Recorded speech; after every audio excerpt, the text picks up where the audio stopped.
Assalamu alaikum wa rahmatullahi wa barakatuh.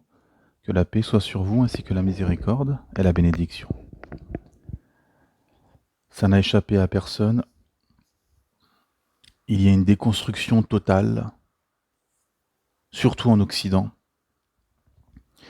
Une déconstruction de la famille traditionnelle, une déconstruction des hommes, une déconstruction des femmes, une déconstruction des relations sociales.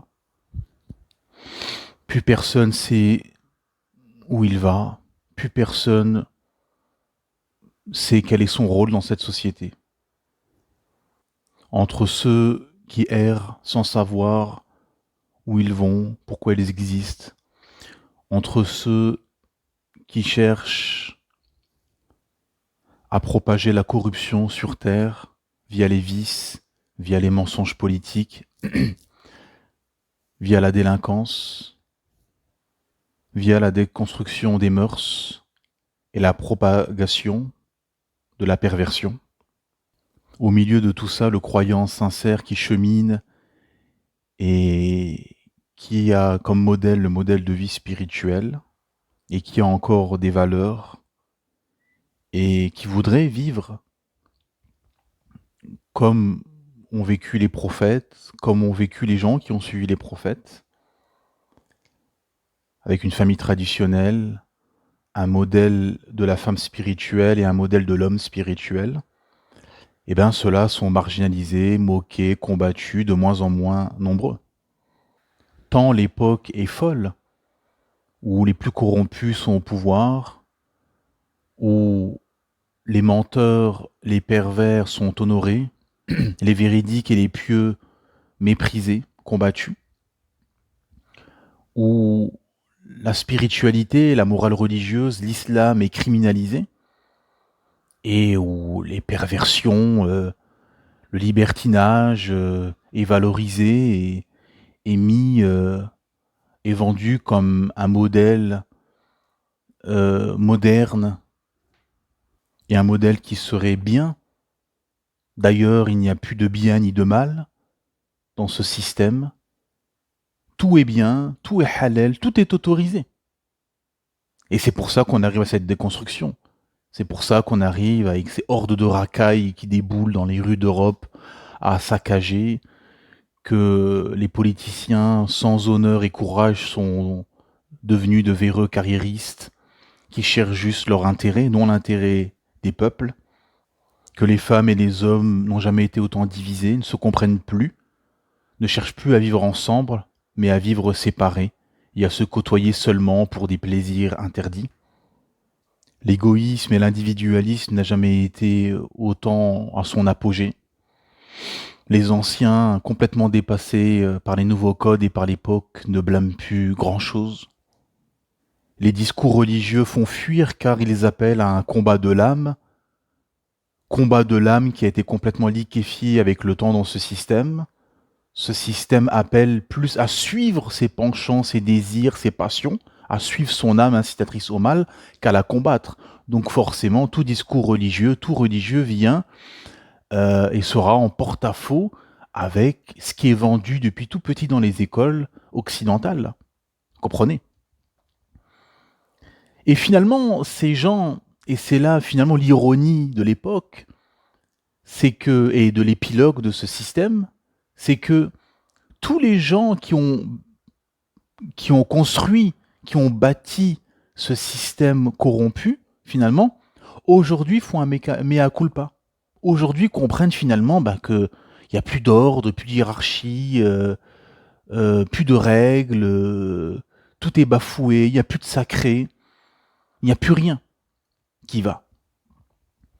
Derrière une apparence d'opulence, de semblant d'ordre, derrière il y a une déconstruction totale des gens. Les gens sont complètement déconstruits, la femme est déconstruite, l'homme est déconstruit, les relations sociales sont déconstruites. Pourquoi? Parce que ce système est un système qui, dès le départ, est voué à l'échec. Est un système qui est condamné à l'autodéconstruction. L'autodestruction, pardon, dès le départ, parce que c'est un système qui est bâti sur l'homme, sur la raison humaine. Et l'humain est ainsi fait. En effet, mes frères et sœurs, et vous qui ne serez pas musulmans, est corruptible, l'humain est défaillant, l'humain suit ses penchants, ses passions, ses tentations, l'humain est ignorant, l'humain est faible. Et ça fait partie de l'épreuve de l'humain. Le Créateur, Allah subhanahu wa ta'ala, nous a créés ainsi pour nous éprouver. Hein, nous ne sommes pas des anges dénués de passion, de penchants, ainsi de suite. Et donc, avec tous ces défauts, bâtir un système sur la raison de l'humain, sur l'émotion humaine, sur les sensations humaines, c'est dès le départ se tirer une balle dans le pied. Et c'est certain que ce qui arrive en ce moment va arriver dès le départ. Parce que l'humain est ainsi fait. Et surtout, bâtir un système humain en plus sans spiritualité et combattre cette saine nature, cette fitra que nous avons tous, nous sommes tous pourvus de cette fitra, c'est-à-dire de cette quête spirituelle, de ce besoin de cheminement spirituel, de transcendance, de se soumettre à un Dieu unique, qui est dès le départ éteint dans les écoles occidentales, euh, tout petit à l'école, le système éteint cette fitra et fait tout pour athéiser les petits occidentaux, hein. Et donc forcément, ils grandissent avec des mal-être. C'est pour ça qu'aujourd'hui, on vous dit maintenant, vous avez dans des cabinets de psychiatres, de psychologues, des jeunes filles, des jeunes garçons de 10 ans, 11 ans, 12 ans, 13 ans, ce qui n'était jamais vu il y a 20 ans en arrière. Ça n'arrivait pas que des jeunes gens aussi jeunes arrivent dans des cabinets de psychologues ou de psychiatres. Bah oui, parce que c'est un système qui va à l'encontre de la fitra, de la saine nature. Seul le système divin est en adéquation totale et parfaite avec notre fitra, notre saine nature. Et ces psychiatres et ces psychologues ne pourront rien faire, car c'est des maladies de l'âme. Et au sujet de l'âme, Allah subhanahu wa ta'ala nous dit, quand il y a eu ces 3 fameuses questions qui ont été posées par les Juifs au prophète Mohammed, sallallahu alayhi wa sallam, les Qurayshites étaient partis voir des Juifs, on dit voilà, un homme chez nous se prétend prophète. Et les Juifs avaient dit, vous allez lui poser 3 questions. Parmi celles-ci, les gens de la caverne, l'homme qui a été au couchant et au levant, donc Dhul Qarnayn, donc ces 2 histoires, la sourate, les gens qui ont fui avec leur foi dans la caverne et l'histoire de Dhul Qarnayn sont dans Surat al-Kahf, la sourate la caverne qui est la sourate 18. Et la 3e question, c'était sur l'âme. Et à propos de l'âme, la réponse a été dans la sourate juste avant, la sourate 17, la sourate al-Isra, où Allah subhanahu wa ta'ala dit à propos de l'âme, nous avons révélé que peu de choses. Donc aujourd'hui, tout chercheur vous dira, tout scientifique vous dira que l'âme, on ne connaît quasiment rien, si ce n'est rien. Car l'âme relève d'Allah subhanahu wa ta'ala, la science totale relève que d'Allah subhanahu wa ta'ala pour tous les sujets. Et à propos de l'âme, Allah ta'ala n'a révélé que peu de choses, comme il nous l'a dit dans sa révélation. Et donc, pour réparer et pour guérir ces maladies de l'âme profond, ce mal-être profond, il n'y a que le créateur de l'âme qui peut soigner notre âme. Comment?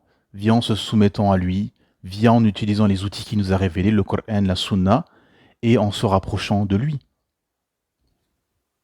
Et donc, le paradoxe et l'ironie du sort, c'est que tous ces gens qui ont tout fait pour tuer la morale religieuse, tuer la hiérarchie, tuer le modèle patriarcal,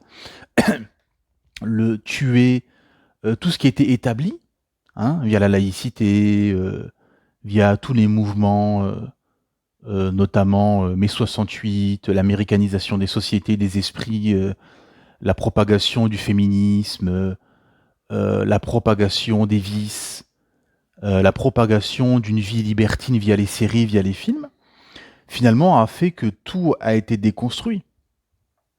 Et donc forcément, oui, comme je l'avais exprimé par écrit, effectivement, l'Occident s'est détruit tout seul. Hein.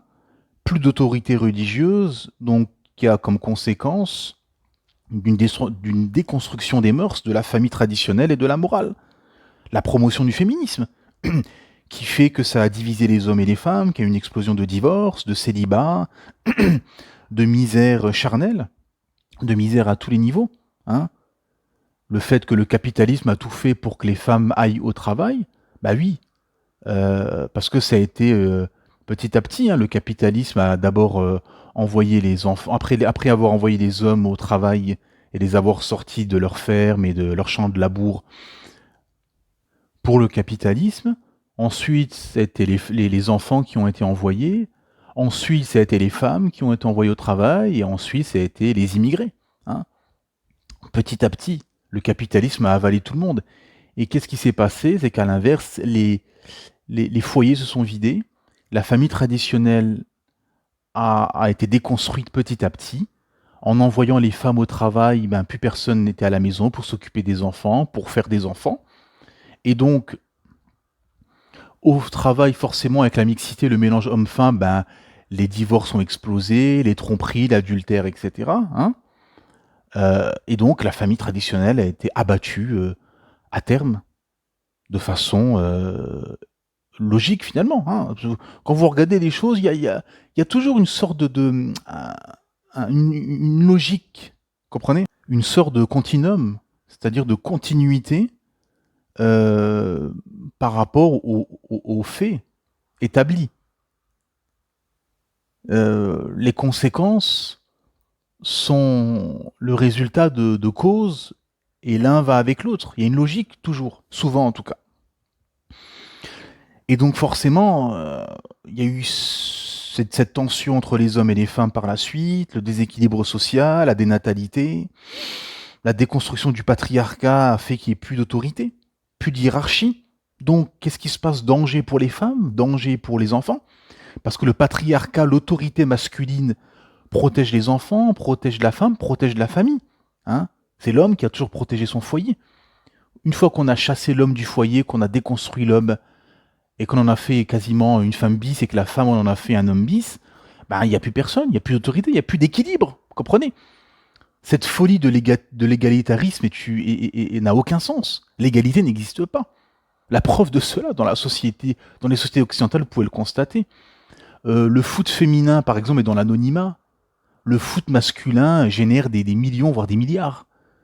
Les concours de beauté féminins génèrent des millions et font beaucoup d'audience, beaucoup d'audimat.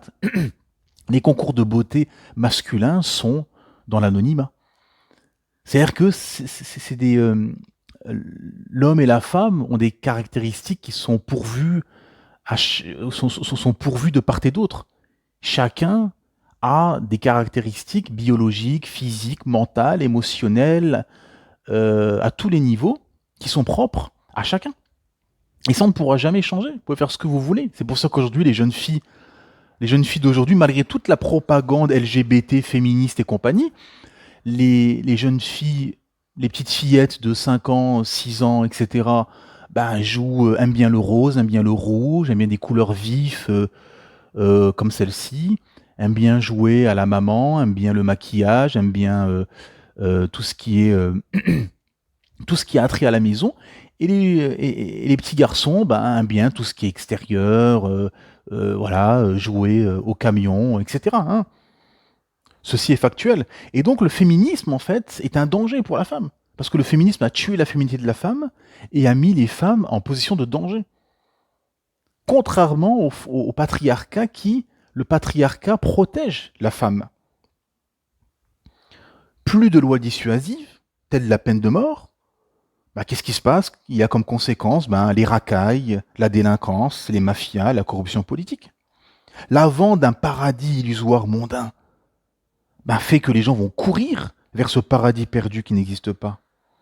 Via l'endettement, via les vices. Et tout ceci va générer dépression, anxiété et suicide de masse. Hein. Et on arrive à pourquoi l'islam est combattu.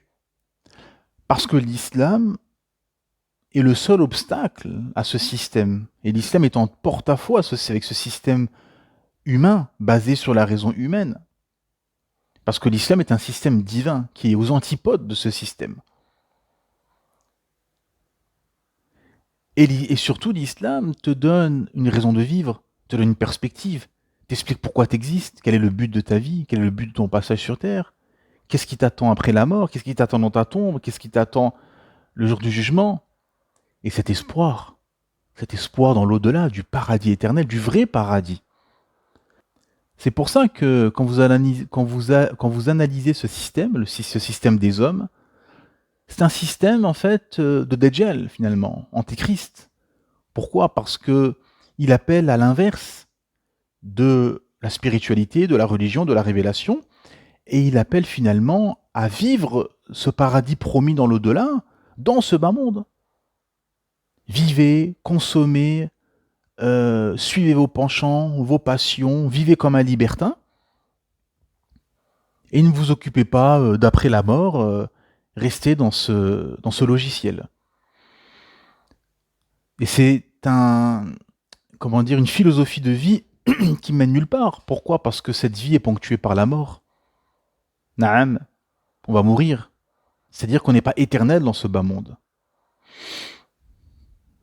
Dans 100 ans, tous les gens que vous connaissez, tous les gens autour de vous auront disparu et auront été remplacés par une nouvelle génération. Donc ceci n'a aucun sens.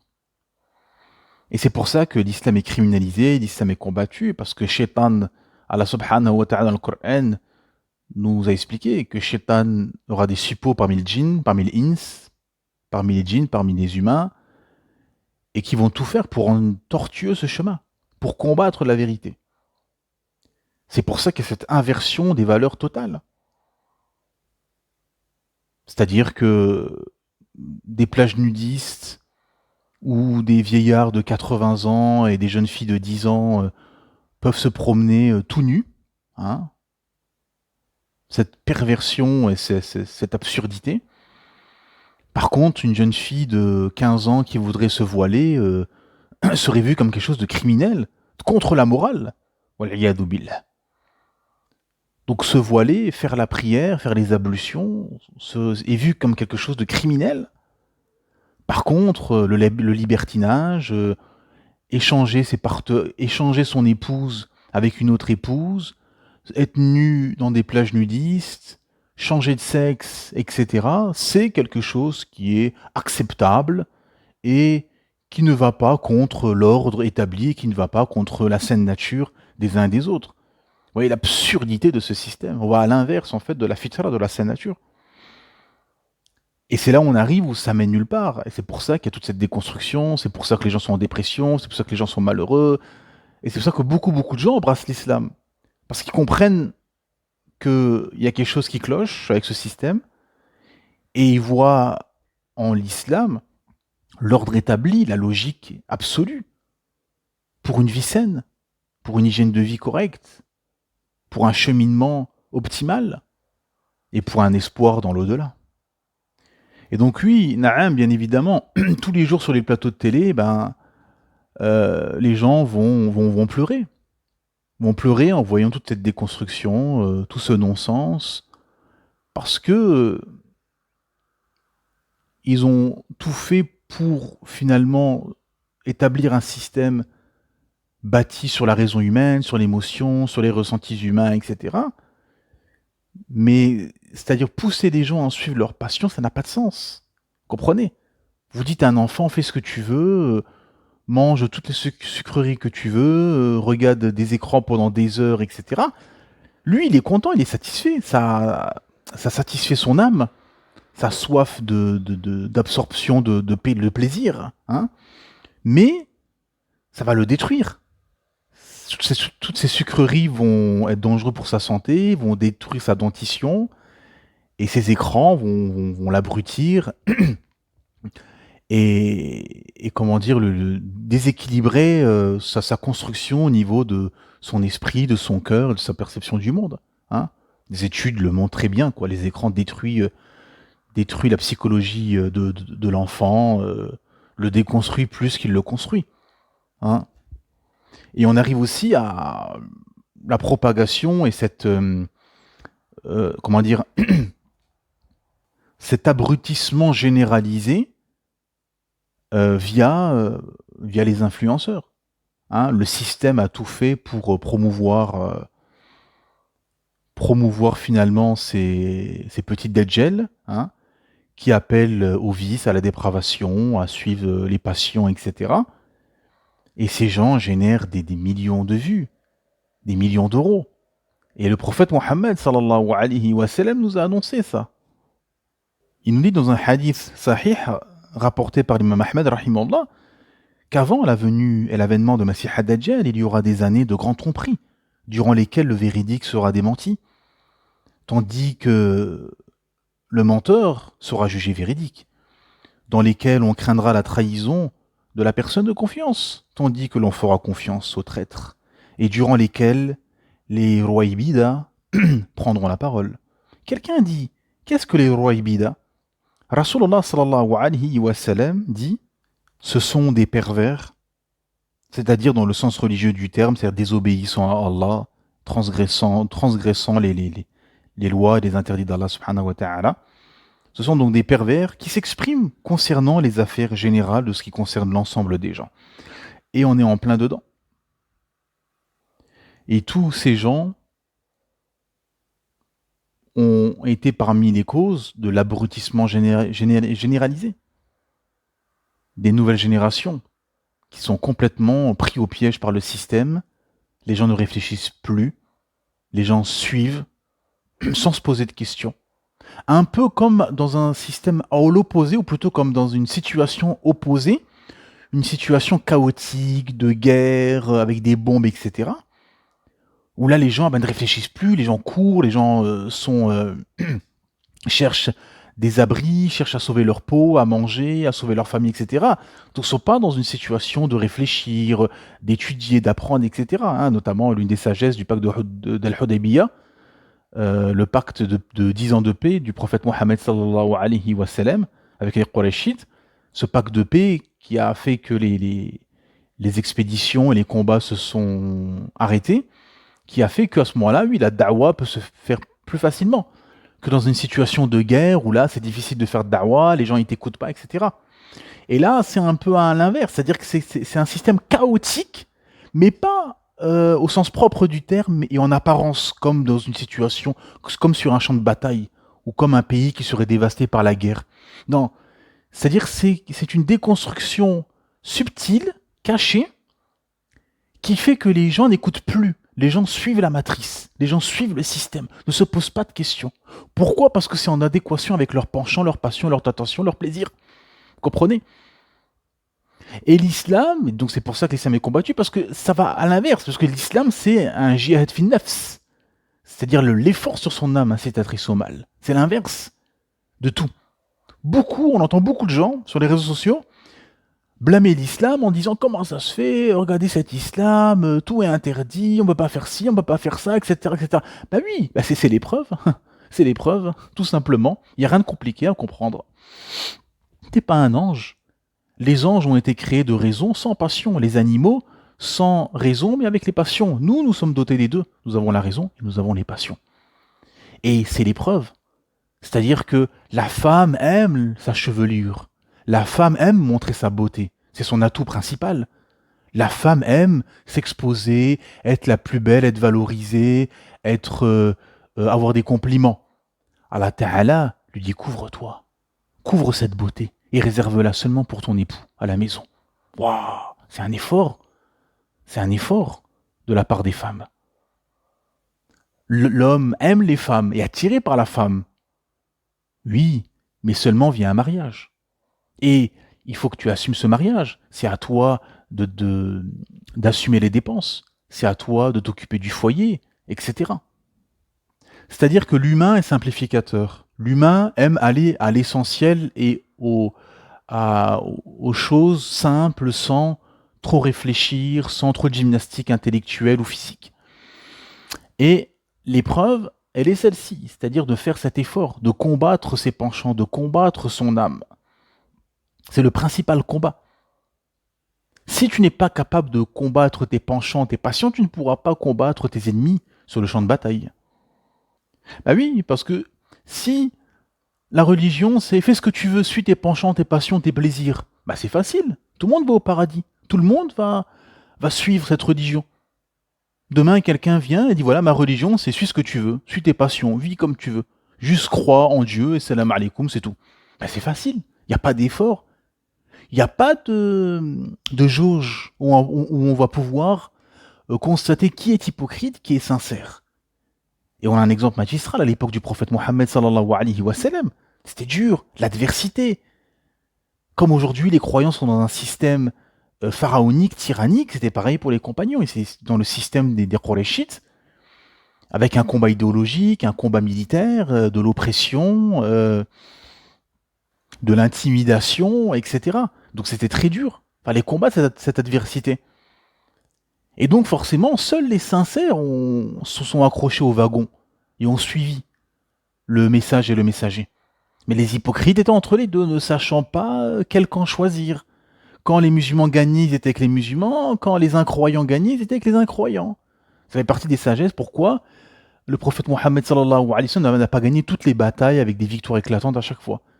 Pour voir qui va rester, qui va tenir. Comme ce compagnon qui vient voir le prophète Mohammed sallallahu alayhi wa sallam qui lui dit tu ne fais pas des invocations pour nous, il avait le dos tailladé. Tu ne fais pas des invocations pour nous, on souffre, etc. En gros. Et le prophète Mohammed, ce fameux hadith où le prophète Mohammed sallallahu alayhi wa sallam dit les apôtres de Jésus, les compagnons de Isa alayhi salam, les suiveurs de Jésus, on les tranchait en deux, on les ramenait au-dessus d'un trou et on les tranchait en deux. On les griffait avec des peignes de ferraille. Subhanallah. Pourquoi ? Parce qu'ils ont cru en un Dieu unique et ils ont cru au message et au messager. Donc lui, effectivement, et Allah subhanahu wa ta'ala nous le dit au tout début de la sourate l'araignée. Est-ce que les gens pensent qu'on les laissera dire nous croyons sans les éprouver ? Certes, nous avons éprouvé ceux qui ont vécu avant eux, ainsi Allah connaît ceux qui disent la vérité et ceux qui mentent. Voilà, c'est ça la réalité. Donc c'est pour ça que tous ces gens qui s'offusquent qu'il y a des interdits en islam, bah oui, pour savoir si tu vas les suivre. Parce que sinon, c'est trop facile. Bah oui. C'est pour ça que beaucoup qui s'affilient à l'islam, qui se disent musulmans, une fois qu'ils découvrent la sharia d'Allah Ta'ala, les interdits, qu'il y a les règles, le modèle de la femme spirituelle, le modèle de l'homme spirituel, bah beaucoup finalement tombent de haut. Parce qu'on leur a vendu un islam édulcoré. Beaucoup ont vécu comme ça dans un imaginaire, et quand on leur explique certaines règles, les interdits, etc., bah ils sont, voilà, parce qu'ils voulaient juste croire en un Dieu unique et s'arrêter là, sans plus, sans désaveu, sans sacrifice. Et c'est ça l'une des missions et l'une des épreuves du croyant. C'est-à-dire qu'il y aura des désaveux à faire, il y aura des efforts à faire, à fournir, et il y aura des sacrifices. Et le système des hommes, le système vendu, depuis tout petit, a tout fait pour dire ne sacrifie rien. Suis tes penchants, suis tes passions. Fonce. Aucun sacrifice. Et l'islam, c'est l'inverse. Te dit fais des sacrifices. Tu devras faire des sacrifices. Tu devras te désavouer de tes proches qui vont suivre le système de Dajjal. Suivre Shaitan et suivre Dajjal. Wal'iyadu billah. C'est une réalité implacable. Le prophète Abraham, Sinna Ibrahim alayhi salam, s'est désavoué de son père dès qu'il lui est apparu clairement que c'était un mushrik, un païen, un ennemi d'Allah subhanahu wa ta'ala. Et comme la masse a été séduite et a suivi le système des hommes, eh ben, on arrive au fameux hadith des Ghuraba. L'islam va devenir étranger, vous serez des étrangers, etc. Voilà. Tout s'éclaircit. On comprend maintenant pourquoi ceci. Parce que les cœurs ont été pris par les passions, les désirs, les plaisirs, le système des hommes. Les gens se jettent dans la Méditerranée, quitte à mourir pour venir dans ce système. Et peu acceptent une vie de sacrifice, de désaveu, loin de la matrice. C'est ça la réalité. Parce qu'on entend parfois des prédicateurs parler de l'avènement de Masih ad-Dajjal, en ramenant les hadiths qui parlent comment s'en prémunir, lire les versets de Surat al-Kahf, qui sera reconnaître, qu'on va le reconnaître via tel signe ou tel signe. Mais ce qu'il faut dire aussi, dans notre époque, c'est que les gens doivent se prémunir en changeant de logiciel. Beaucoup sont déjà pris dans la matrice, pris dans cette vague, pris dans ce déluge de plaisir, de passion, de tentation, de faux, d'égarement. Donc c'est le logiciel qu'il faut revoir. C'est ça qu'il faut éduquer les gens et les nouvelles générations à changer de logiciel, à avoir un logiciel spirituel. Quelque chose qui va t'amener vers une force intellectuelle, spirituelle, physique qui te permettra de t'opposer et de te prémunir face à cette grande tentation qui a été annoncée par tous les prophètes. Et déjà là, si le système des hommes, les gens cèdent et penchent, ça va être très très compliqué le jour J. Comprenez? Ainsi va le monde. À part quelques rescapés, la plupart des femmes sont plus séduites par les idées féministes que religieuses et répugnent le modèle de la femme spirituelle au profit du modèle capitaliste. Les jeunes ont comme modèle des dépravés qui commandent seulement l'indécence. La plupart des anciens dépassés par l'époque ne blâment plus grand-chose. Les pieux ostracisés sont de moins en moins écoutés et de plus en plus marginalisés. Enfin, derrière les pseudo-désaveux, la plupart suivent les nouveaux codes et sont séduits par le modèle de vie matérialiste et sécuraliste. Les prophéties annoncées se réalisent les unes après les autres. Qu'Allah subhanahu wa ta'ala nous facilite notre cheminement spirituel, qu'Allah subhanahu wa ta'ala nous prémunisse de cette grande tentation, qu'Allah subhanahu wa ta'ala sauve nos âmes pécheresses et nous épargne. Assalamu alaikum wa rahmatullahi wa barakatuh. Que la paix soit sur vous, ainsi que la miséricorde et la bénédiction.